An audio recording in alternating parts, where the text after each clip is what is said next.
What's going on, everyone? Welcome back. FantasyTeamAdvisors.com, bringing home the bacon MLB DFS video.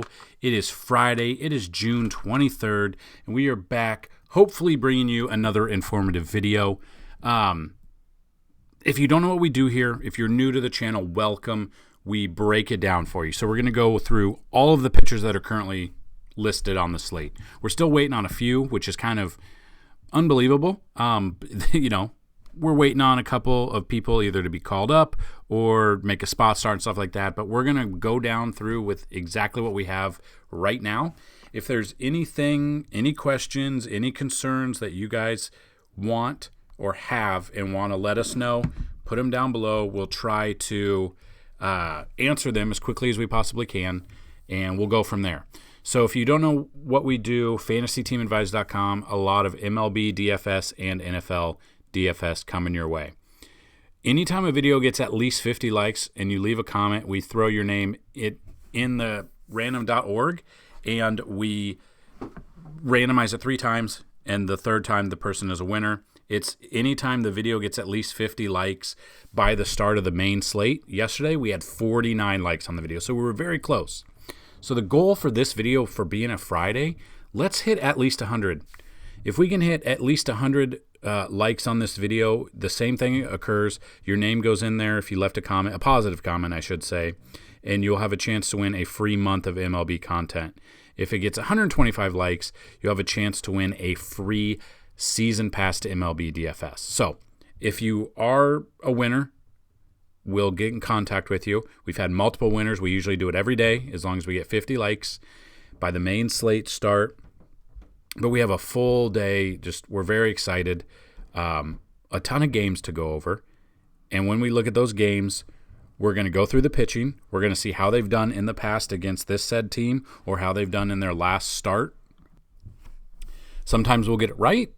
Sometimes we'll be dead on, and sometimes we'll be off. Yesterday, Nola was very excited to stack against him with the Braves. Didn't work out, but those are the breaks. That's what kind of expected. So we're back. We're hopefully helping you. So if you have questions, let us know. If this is helpful and informative, let us know. Let people know that you've been helped. If you need a little bit more help and you want to see like our top stacks on the slate, the contrarian stacks, the BVP, the optimal lineups, the umpire factors, the baseball rankings for the stadiums. We have a ton of information over there, FantasyTeamAdvisors.com. A lot of it's free. We do offer some premium content. FTA Plus right now is $10 a month. At the All-Star break, about July 15th, it'll go up to $25 a month.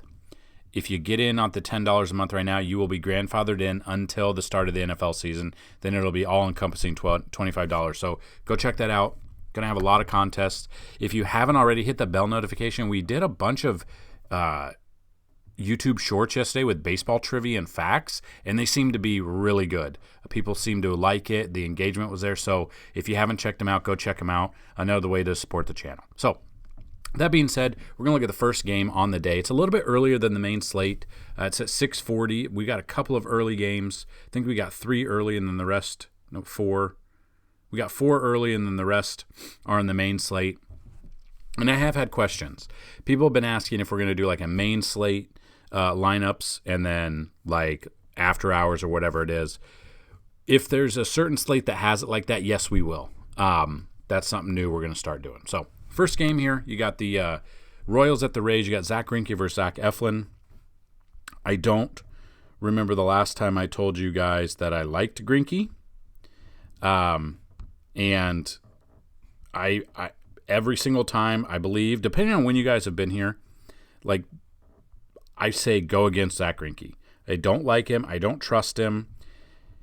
It's pretty much come to fruition. The last few starts, I mean, he's had 3 straight starts of less than 10 fantasy points, getting 4 and strikeouts and stuff like that, but he's given up earned runs, 4 earned runs, 3 earned runs, 5 earned runs in that order. I don't trust him against Tampa Bay. I was trying to see if he's faced Tampa Bay this year. He has not. And in his career, only 34 plate appearances. or 54 plate appearances, 22.2 K percentage, 385 batting average. So I just don't want to take a pitcher against Tampa Bay at home unless I feel real confident about that. I don't feel confident about that. So just looking to see if anyone has had success against Greinke for Tampa Bay. Just looking at some of the bats, Manny Margot, 8 for 21 with 2 home runs. Harold Ramirez, 4 for 9 with a double.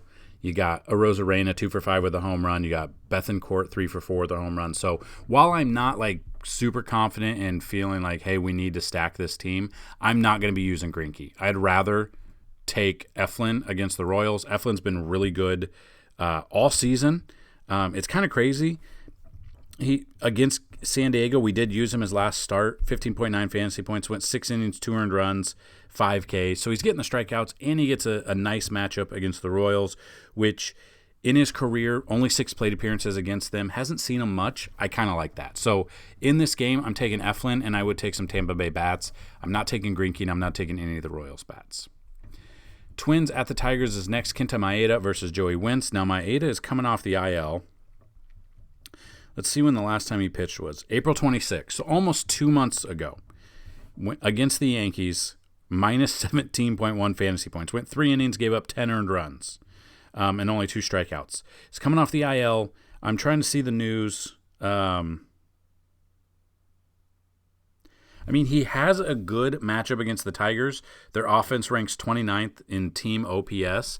The problem is we've taken pitchers before against him, and it's come to bite us. And he's coming back from injury. Don't know exactly how confident I would feel in using him.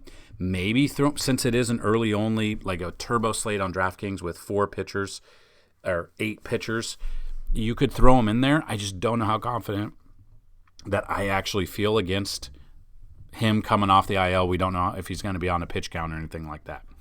In his career, though, 69 plate appearances, 33.3 K percentage, and a 246 batting average.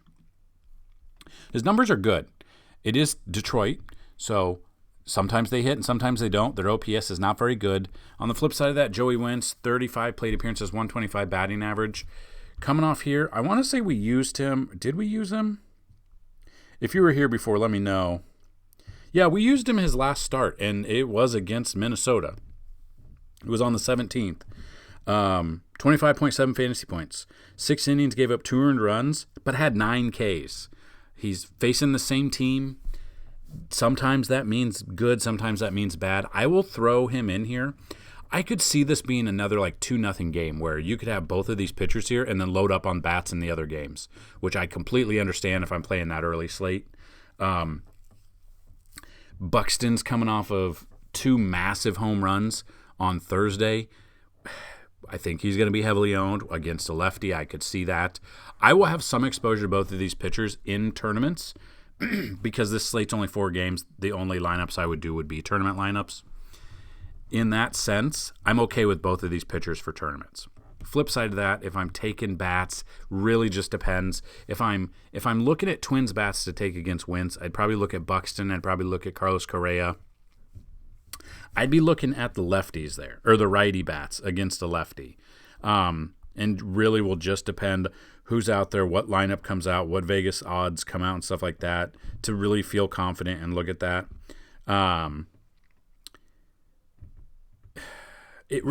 don't know who's actually going to be hitting is the problem. We don't know. I don't mind Royce Lewis. Jeffers we used, and he went, I think, 2 for 4. Had a pretty solid game for us on DraftKings. So I would be targeting the righty bats against Wentz if I'm not looking at him. But I'm definitely looking at both of these pitchers a little bit. That's just kind of the thought on when it's a 4-game, early-only slate. It just really depends on what you feel confident with. I know a lot of people aren't even going to play the early only, but we'll have some exposure to these games. Next game, Braves at the Reds. You got A.J. Smith-Shawver versus Luke Weaver. This game is being played in Cincinnati, which is Great American Small Park. You know the balls fly out of here quite well, and if you don't, go check out FantasyTeamAdvisors.com, and you can check out the ballpark ratings, and you can see how many runs this stadium gives up.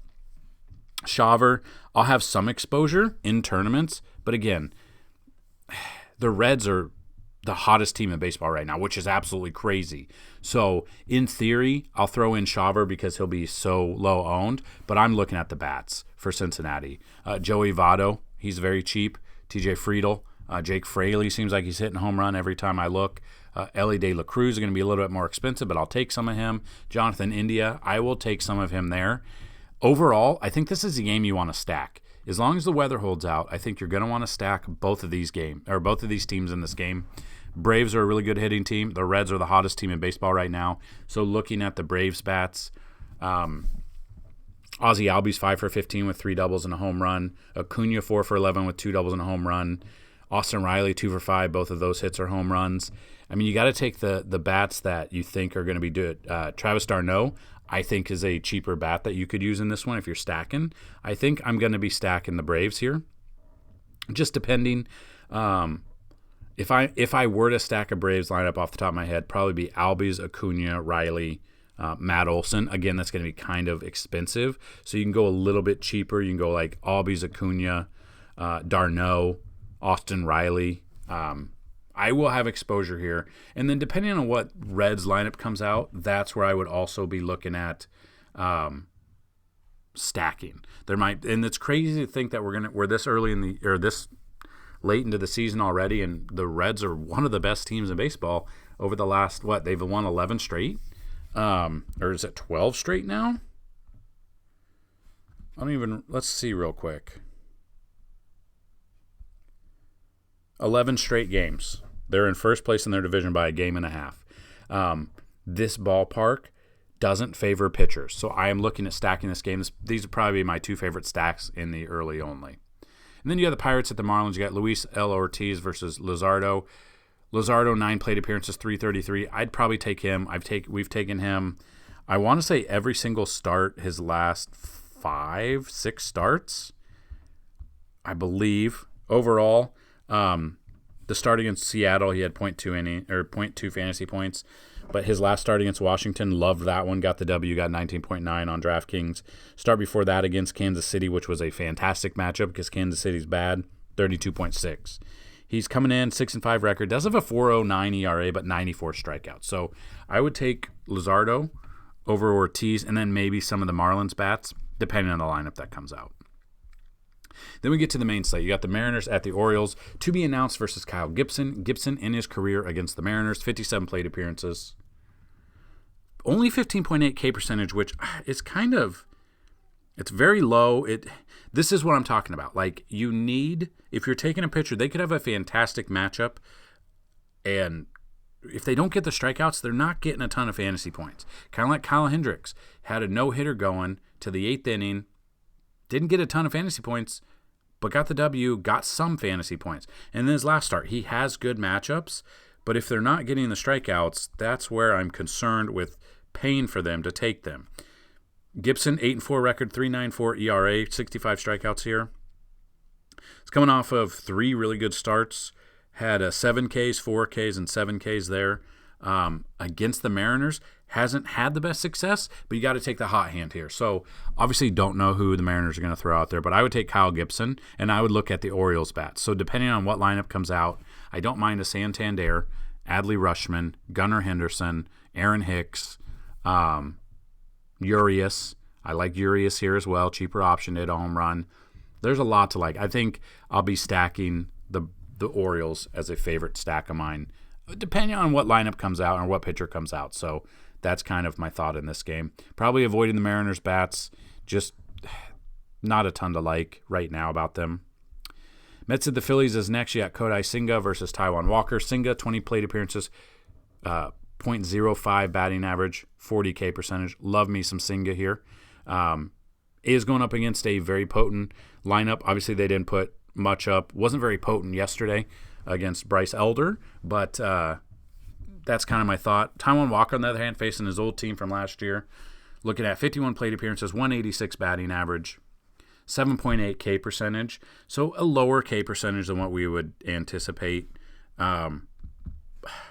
Walker's been very up and down. Like, his last 3 starts, 31.2 fantasy points against Oakland. Obviously, it's Oakland. They're very bad. Against the Dodgers, iffy. I don't think we took him, had 22.9. And then against Detroit, we smashed that button, 32.8 fantasy points there. 8, 5, and 8 strikeouts there. He's getting up there. He's going deep into games. He's getting a lot of pitches. He's got 3 straight wins. I don't mind Walker here just because how bad the Mets have actually been the entire season, which is kind of crazy to think about considering their payroll. But I like both of these pitchers. And it's crazy to say, but I think Walker is more of a – I don't know if Walker's more of a cash option or they're both tournament options. Just because both of the teams, if they're on, they can hit. They're not putting it together right now. It's very iffy. So looking at this, I don't mind either of the pitchers. Hell, you could even stack both of these pitchers in a lineup if you want. I don't know if I'll go in that direction, but you could. And then we could go from there. So I don't mind either pitchers. Just will depend on who's the lineups that come out, the Vegas numbers, and then the weather when that comes out. Rangers at the Yankees, as of right now, to be announced on both sides. Yankees at home, so I'll give them a slight advantage. It will really depend on the lineup that comes out for the Rangers. And I don't believe it'll be Eovaldi. It won't be Martin Perez. I'm trying to see if anyone has been – let's see if DraftKings has any more clue than we do. It looks like it's going to be Severino, though. According to DraftKings, it should be Sevy.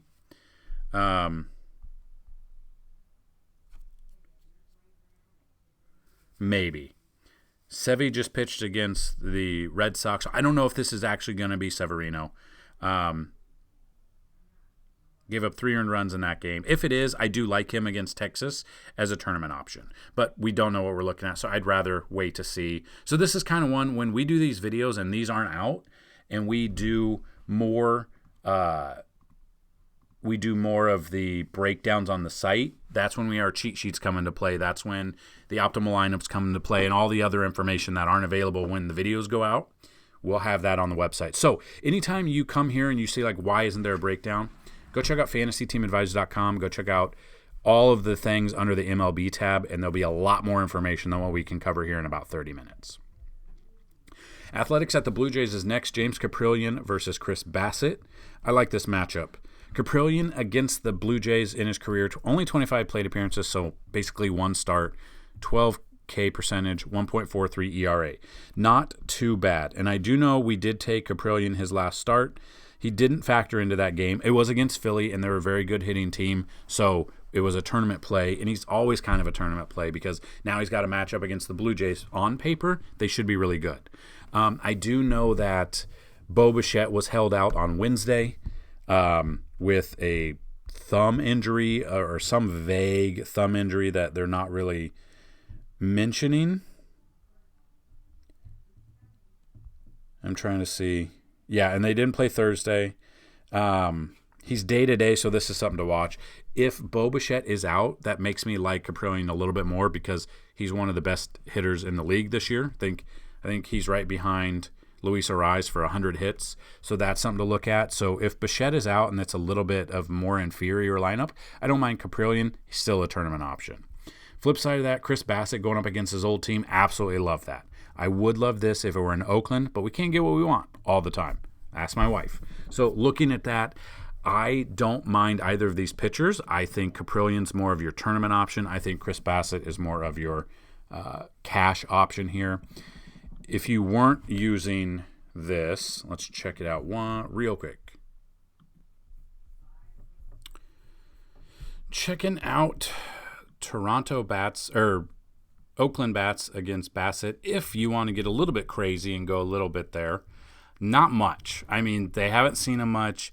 I mean, Ryan Noda isn't even on here. He would be one that I would use. Ruiz would be one that I would use, but honestly, I'd rather take Bassett here and some of the Toronto bats a little bit, but I'll have exposure to both of these. This isn't really a game that I feel we need to have a bunch of exposure to bats-wise because we just have a full slate. We have more to go over to look at. So let's go to the next game. Brewers at the Guardians. You got Wade Miley versus Shane Bieber. Miley, 30 plate appearances, 23.3 K percentage, 111 batting average against him here. Shane Bieber, on the other hand, 38 plate appearances, 31.6 K percentage, a 314 batting average against him. So kind of want to look. Bieber's numbers, Against Arizona, which I didn't like that matchup last week. We didn't use him because Arizona is so hot right there. He went 7 innings, gave up 5 earned runs, 5 strikeouts. Time before that against Houston, we did have him in tournaments because it's Houston, 35.4 fantasy points.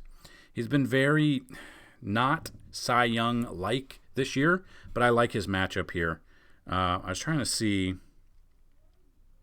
And then Bieber overall, 38 plate appearances isn't a ton. I like him a little bit more than I would like Miley. I think if you are using either of these or you're asking questions, Miley hasn't pitched in. Well, he pitched 5 days ago, and then he hadn't pitched in a month after that. It was against Pittsburgh, so that's Pittsburgh. It's not. That's not saying anything because Pittsburgh hasn't been good lately. Just not striking out a ton. In that game, he had 4 Ks. That was it. I'd rather take Cleveland against Miley if you were to ask, but I'm probably going to have exposure to both of these guys. Miley is only a tournament option for me. He's just not getting the strikeouts there, but he has relative good numbers against Cleveland. And then Bieber, on the other hand, the numbers don't look the best, but I don't trust anyone really on the Brewers. I would be all in on Bieber more than I would Miley. Bats-wise, until we see the numbers come out, there's not much to like bats-wise in this game. We get to the Red Sox at the White Sox. You got Brian Bayo versus Lucas Giolito here. Bayo obviously coming off good, 2 back-to-back starts against the Yankees? Yeah, back-to-back starts against the Yankees. His last start on, I believe, was Sunday Night Baseball. 29.6 fantasy points. Got the W, went 7 innings, both games against the Yankees. 1 earned run in his last start. 8 strikeouts. Going up against White Sox, I don't mind him. I think he's an interesting option. I think they're both. I like that this game is in Chicago and this game is not in Boston because Fenway gives up a ton of runs there. Lucas Giolito, on the other hand, 20 plate appearances, 20 K percentage, 250 batting average against him. Looking at Giolito, he did not factor into this decision. His last start against Seattle only went 10.7 fantasy points, though, in 5 innings. Looking at this against Boston, has not faced them this year. 5-4 record, 3.54 ERA, 89 strikeouts. He is getting strikeouts there. So I don't mind either of these guys. Honestly, it's kind of weird to say, but I think Bayo might be more of a cash option. I think Giolito is your tournament option. But both of these pitchers have been okay. They're cheaper options on the slate than these guys. Giolito is the 4th highest priced guy on the slate, on this main slate anyway.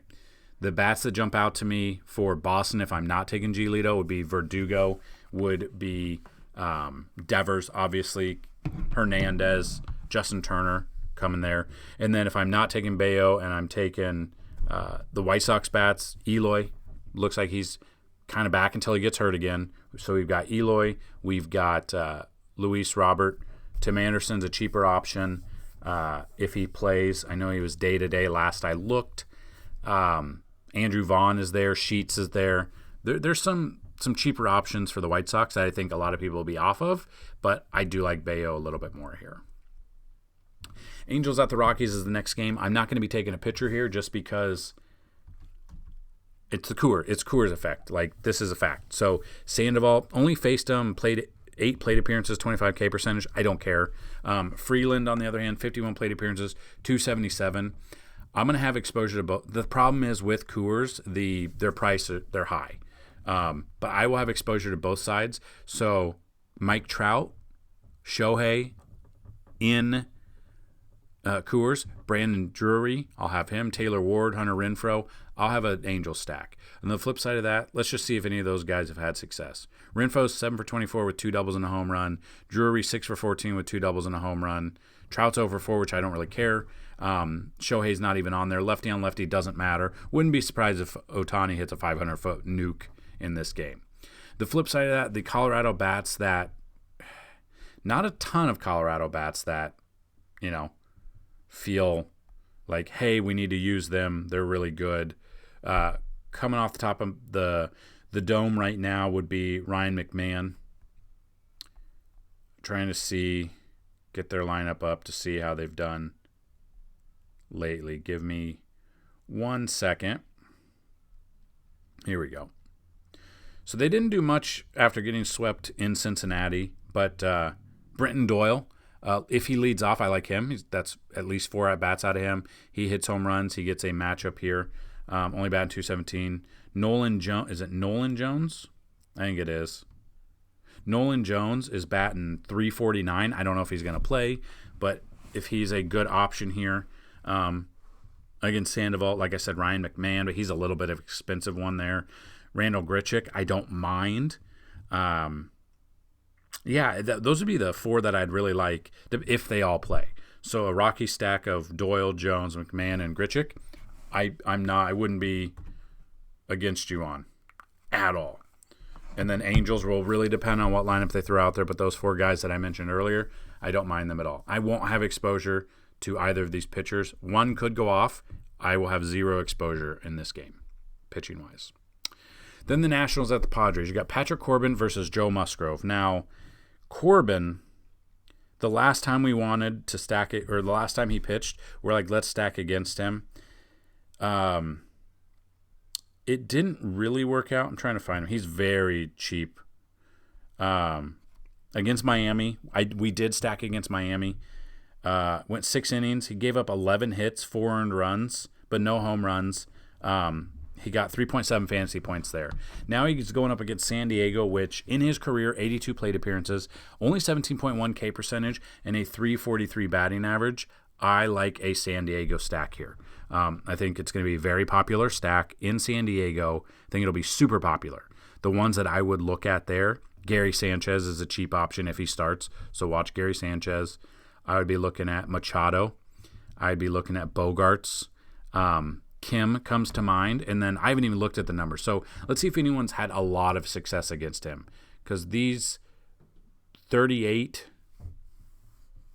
if it'll load, these 89 plate appearances, yeah, look. So Matt Carpenter's 19 plate appearances. I wouldn't use him.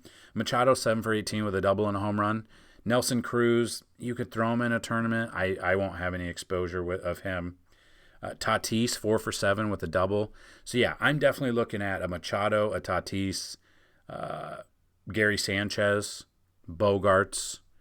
I'm going to load up on the righties against Patrick Corbin. I just don't trust him. He's been terrible for the past few years. He's had a couple of good starts this year, but overall this contract is atrocious, and I will have exposure to the San Diego bats. And then on the flip side of that, Joe Musgrove, 31 plate appearances, 200 batting average, 22.6 K percentage. I don't mind that. I will have exposure to Joe Musgrove. I'll have him probably in cash or tournament, but he's only an SP2 on DraftKings. I'm not 100% confident in him, but I do like him at home in a pitcher's park while stacking the Padres against Corbin. The Astros versus the Dodgers. You got JP France versus Emmett Sheehan. JP France has never faced the Dodgers before, obviously. Sheehan, I believe this will be his second start. Yeah, his first start against San Francisco, went 6 innings, gave up 0 earned runs. I think he had a no-hitter going pretty deep. They ended up losing 7-5.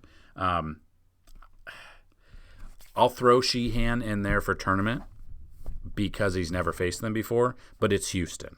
I'm not obviously very confident in Sheehan here, but I will have some exposure. JP France, on the other hand, I don't think I'll have any exposure to him. I'd rather take the Diamondbacks bats, or the Dodgers bats. So depending on what lineup comes out for them, I'll have some bats. I don't know if I'll be stacking the Dodgers, but there'll be some bats that I might look at. Just depending. Mookie, always looking at Mookie there.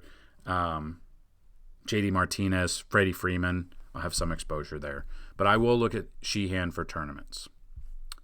And then the final game, the Diamondbacks at the Giants. Zach, I ghosted my wife and divorced her. Davies versus to be announced. Trying to see if anything is on DraftKings to see if they've maybe showed their hand, and they have not. But again, I think this is going to be a pretty common occurrence with San Francisco moving forward. All of their pitching's hurt. So we're going to be waiting to either have a random person get called up or an opener going 1 or 2 games, or 1 or 2 innings, which is very hard to predict against a team. But whoever it is, I'd rather take the Diamondbacks bats. I will look at Davies for tournaments only because it is San Francisco. It is a pitcher's park, but San Francisco's been hitting well as well. So I'll have maybe, if I'm making, say, 25 lineups, Davies will make it in 1 or 2. That's basically it. So I'm looking at stacking the Diamondbacks until they prove me wrong. Depending on who it is, we used it yesterday. Ketel Marte had a home run for us. Corbin Carroll got on there, got on base. We love that. Depending, Christian Walker's there, Lourdes Gurriel Jr.'s there, Rojas. Just depends on a lot of when the lineup comes out, who we trust in it. So looking at that, just kind of look at the Diamondbacks ended up winning 5-3. Who contributed for them? We had Perdomo in our lineups. He went 2 for 3 there. Ketel Marte had a home run, went 1 for 5, but it was a big home run. Corbin Carroll got there.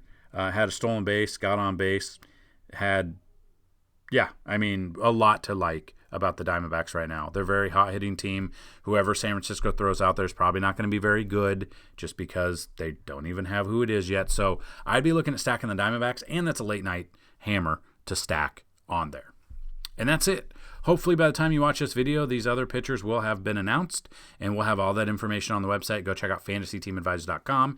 Hit the bell notification because we're going to start having contests very, very soon. Just going to let you know that. Let me know if you saw the reels, if you like the baseball trivia, or the YouTube shorts. If you like the baseball trivia, we'll continue it. I'm going to throw them out there. They've had great engagement over the last 20 hours that they've been out there, so super excited about that. And let me know how you guys found this channel. Did someone share? Did you find us randomly on YouTube? Question of the day. Very curious about that. So good luck to everyone on this slate. Way better slate than Thursday. We'll have a lot more information over at Fantasy Team Advisors, so definitely check that out. That's FantasyTeamAdvisors.com. Good luck, and as always, let's bring home some bacon. Peace!